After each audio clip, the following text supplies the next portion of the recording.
Hey guys, welcome back to Space Medic. In this video, we are going to be breaking down the different ships that I think you really should take a look at during the IAE2952 event that starts on November 18th. For the first day, we have Drake Interplanetary. They're the ones that are the main sponsor of this year's event.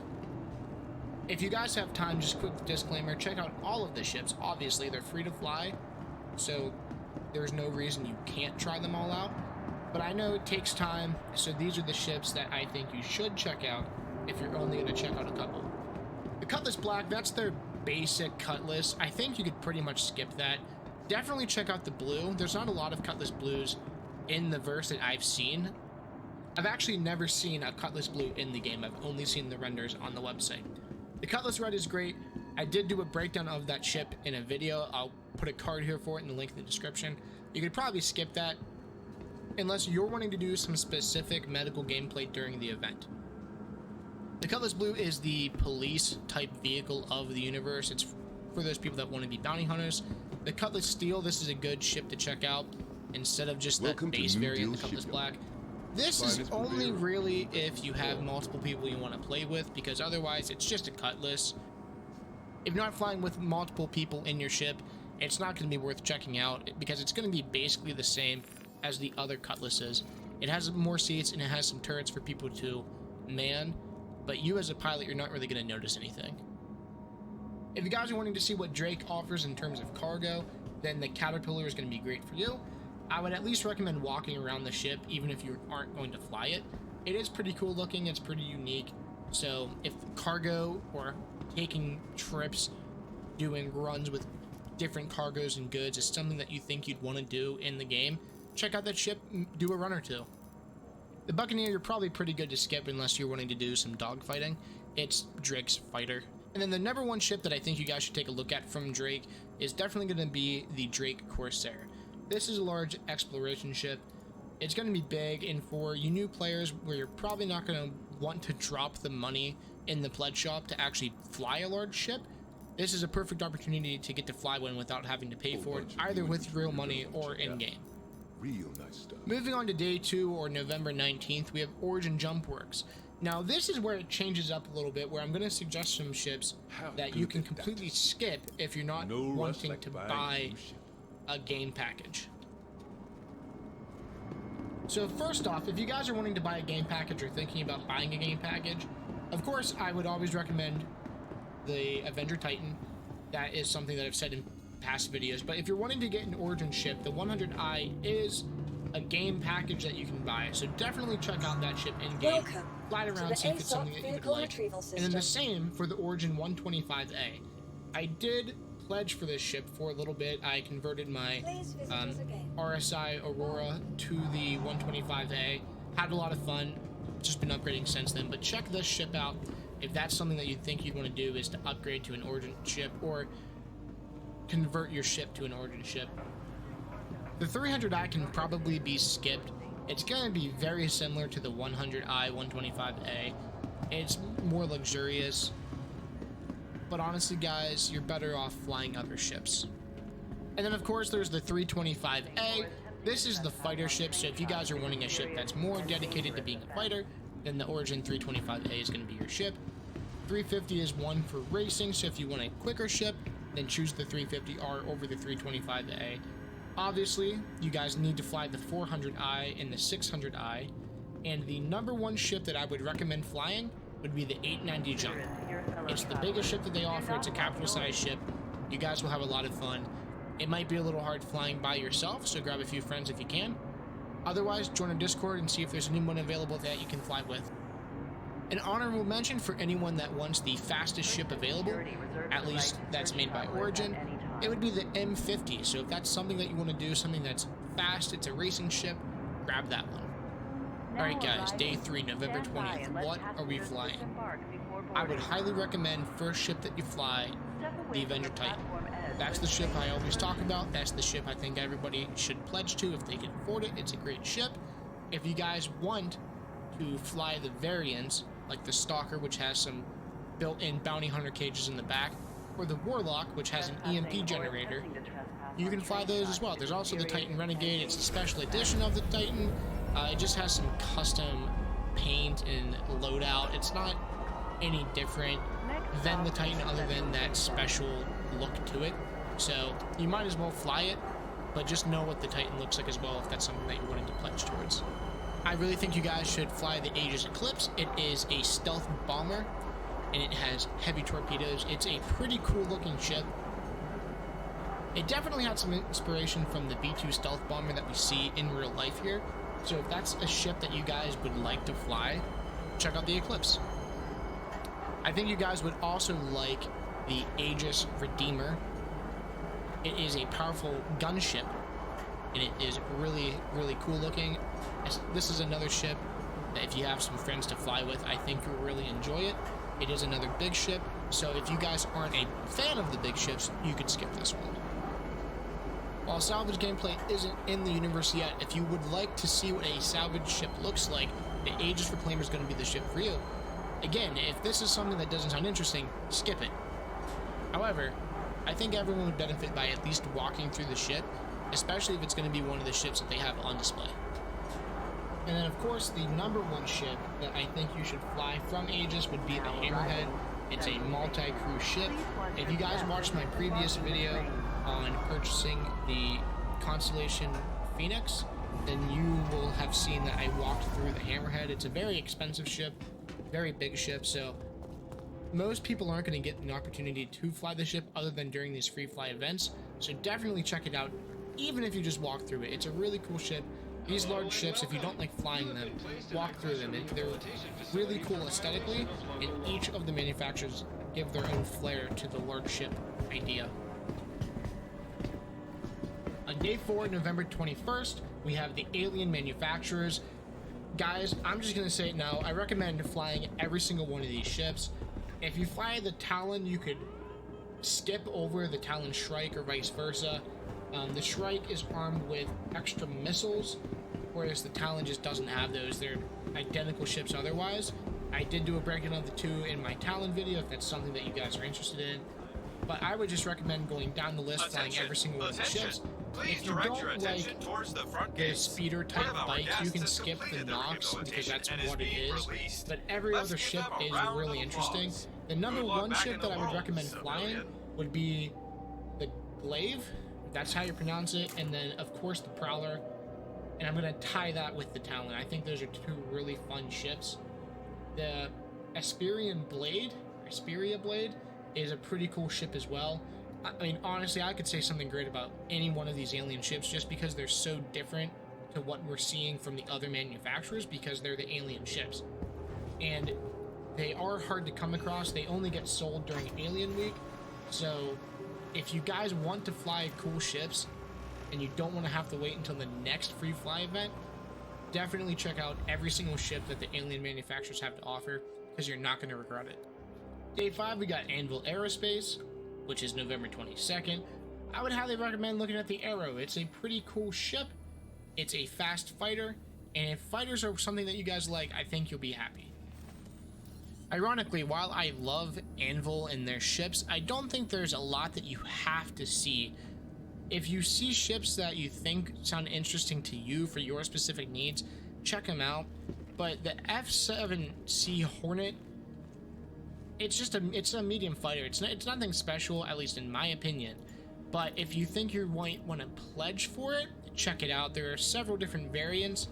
Pick any one that you want, and just know that if you pledge for the base Hornet, it might not have some of the special features that the others do.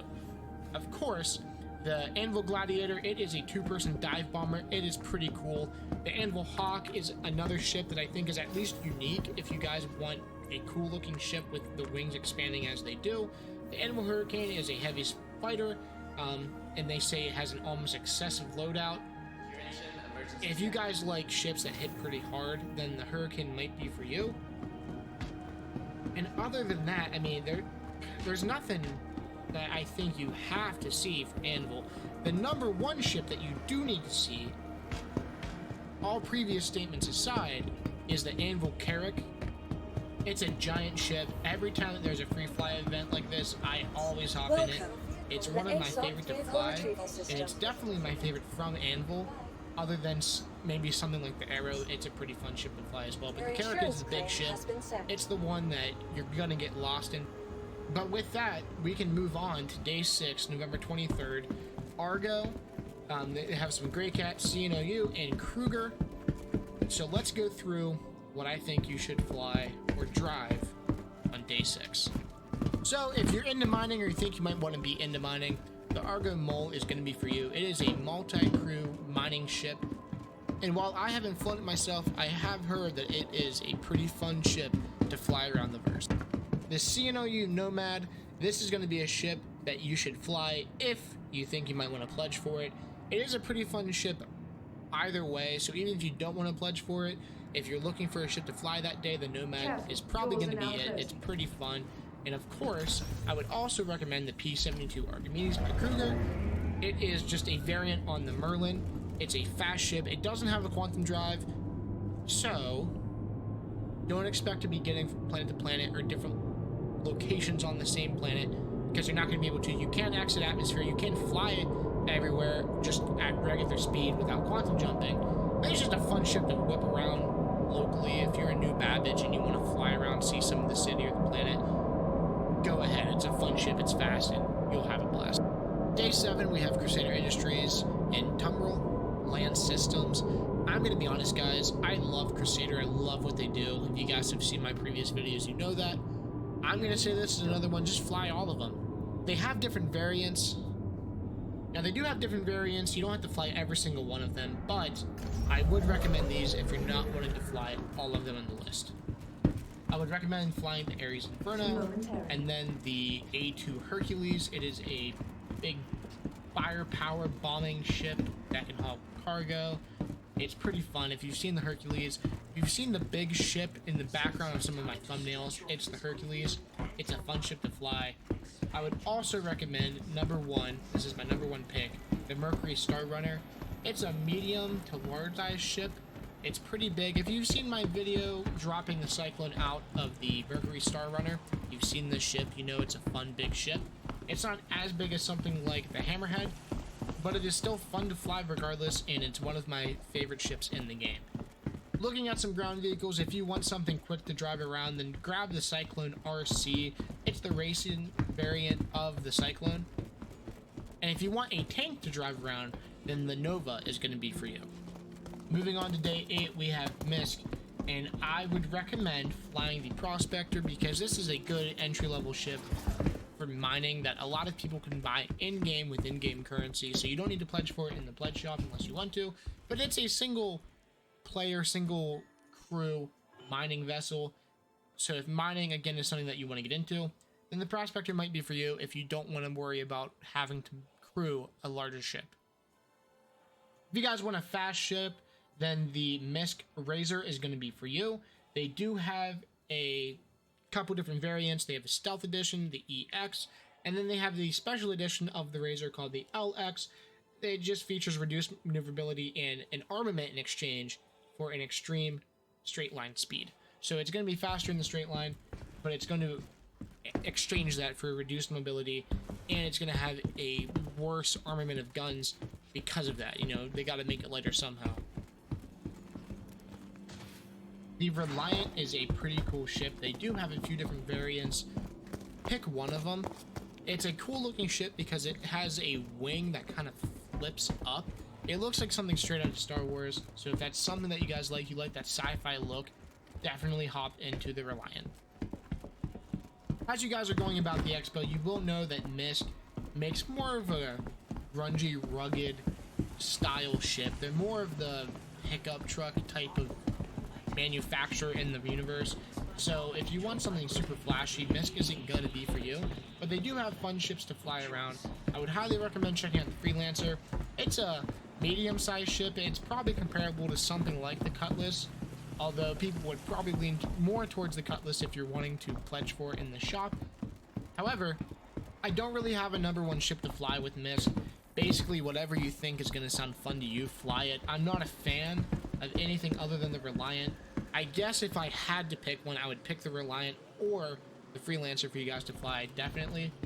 Misk is definitely going to be a pick whatever sounds fun to you type of day at the expo, at least in my opinion. All right, guys, we're coming to the end. We're very close. Day 9, November 26th, Robert Space Industries. What do they have there? What do you need to fly? And why do you need to fly it?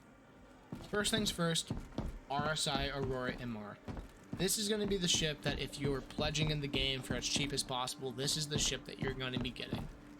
It's not going to be as fun to fly as some of the bigger ships. Obviously, it's an entry ship. But you need to see what it's like, because this will help you decide if you want to get this, if you want to get the Mustang, or if you want to pay the little bit extra, depending on how much it costs during the event, to get something like the Titan.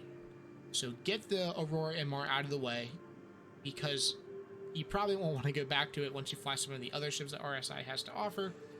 I would definitely recommend checking out the Mantis. If you guys want a fighter, then the Scorpus is going to be for you, but if you want something to drive on the ground, then of course the Ursa Rover is going to be your pick. The number one ship that I would recommend flying from RSI is, of course, the Constellation Phoenix. It's the top flying constellation. There are a few other variants, but if you want, top of the line, that VIP transport type ship, get the Constellation Phoenix. I'm having a blast flying mine right now, and I think you guys will too. Now, moving on to day 10, this is going to be the best in show. This is on November 27th. This is from the annual Ship Showdown contest that discovered the community's favorite flyable ship in 2022. Anvil Carrick is what won. It took home the title. For those of you lucky enough to have either the Anvil Carrick, the Anvil Pisces, the RSI Scorpus, or the Crusader Mercury pledged to your account, it looks like all backers are going to get the limited edition livery and an in-game challenge coin. Plus, all backers will receive an in-game model of the Anvil Carrick to celebrate the winner of the event. So if you guys are wanting those limited edition paints, it looks like you might be able to still pledge in the shop before November 27th, but don't quote me on that. I'm just guessing here. They didn't say anything for sure. And for those of you that can only get to one day of the IAE2952 event, this is going to be the day for you, because all previous ships that were flyable in game are going to be there for you to fly now. So if you guys don't know, you just hop over to the rental kiosk. You can fly these ships. They're going to be there for you. And all of the ships will be available from November 27th through to the 30th. So if you only have those few extra days, or those last few days that you can play, then these are going to be the days that you want to play if you want to be able to fly all of the ships that you want at one time, not have to keep coming back. Although you do want to maximize your time in Star Citizen, obviously. This is going to be great. If you really like the ship, day 2, day 3, what have you, you will be able to revisit them at the end. And that's it, guys. Please remember to like, comment, and subscribe. We are going to be talking about the giveaway that we're doing. I'm going to be posting a video at the start of December that's going to actually go through everything on the giveaway. A little sneak peek. It looks like we are going to be giving away a game package. It looks like that's what the majority of people want. I know we had a few people say that they would like to have a standalone ship, but it looks like they've been outvoted by the rest of the community. But if that's something that you guys would like to see in the future, please let me know in the comments below. Hop over to the Discord. I will leave a link for that in the description below. Let me know if you guys would like a specific game package, or if you're happy with anything. Until next time, guys, peace.